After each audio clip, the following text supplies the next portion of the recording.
Ils sont 20, ils ont entre 14 et 18 ans.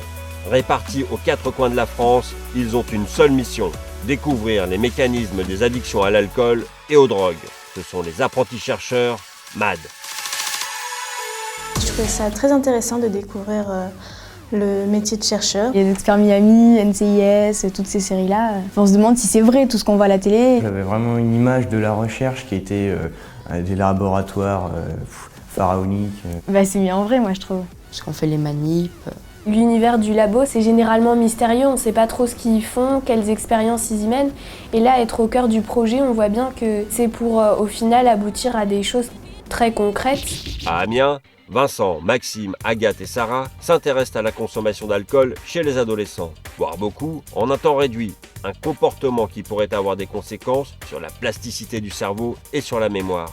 Avec le rotor, on va apprendre Aura à rester sur l'axe qui tourne. On va lui administrer une dose d'alcool qui va lui faire oublier comment rester sur l'axe. Et le lendemain, quand on le remettra sur l'axe, il va rester beaucoup moins longtemps. Le rat a oublié comment tenir le plus longtemps possible sur l'axe. À Bordeaux, Aïssata, Axel, Marine et Pierre essayent de comprendre les mécanismes biologiques qui rendent certains individus vulnérables à l'addiction. Aujourd'hui, on a fait une électrophorèse, on a préparé un gel d'agarose, on a préparé les puits, on a rempli les puits et on a laissé la migration agir avec le champ électromagnétique. On cherchait à voir s'il y avait une différence entre les individus addicts et les individus qui n'ont jamais touché à la drogue. On s'est rendu compte que ceux qui sont addicts à la drogue produisent plus d'ARN que les autres.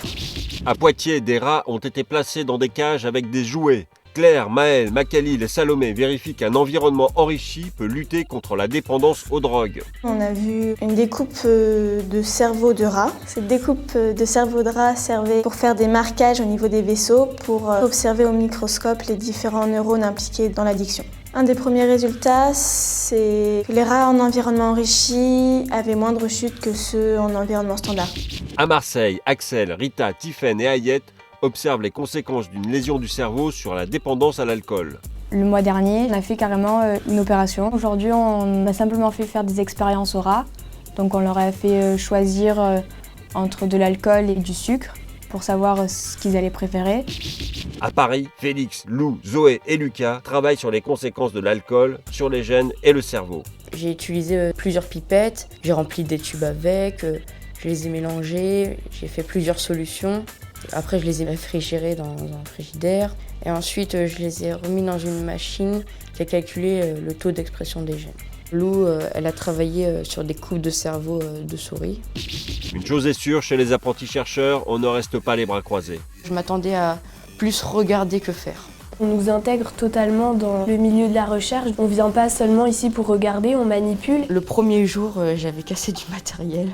Non, j'ai pas l'impression que ce soit très grave, puisqu'après on nous corrige. Comme on dit Lucas, l'essentiel c'est de participer. Grâce à l'aventure MAD, les apprentis chercheurs ont transformé leur regard sur l'addiction. Quasiment tout le monde est addict à quelque chose, que ce soit le jeu, le travail ou la drogue. Et c'est intéressant de savoir pourquoi ces gens-là deviennent addicts. Et c'est vrai qu'à travers ce projet de recherche, j'ai pu découvrir que c'est pas forcément de la volonté de l'individu. Je pensais vraiment que c'était quelque chose de physique, de mental, et pas vraiment quelque chose qu'on pouvait guérir par des traitements, des médicaments, par même des opérations. J'ai un autre regard sur la drogue et l'alcool. L'addiction, c'est pas comme on le pensait, une faiblesse de l'esprit. Ce que je passerai comme message, principalement aux adolescents, c'est de se modérer tout en connaissant les risques. Et comme ça amènera peut-être à certains adolescents à se remettre en question avant d'aller à une soirée pour picoler comme un trou.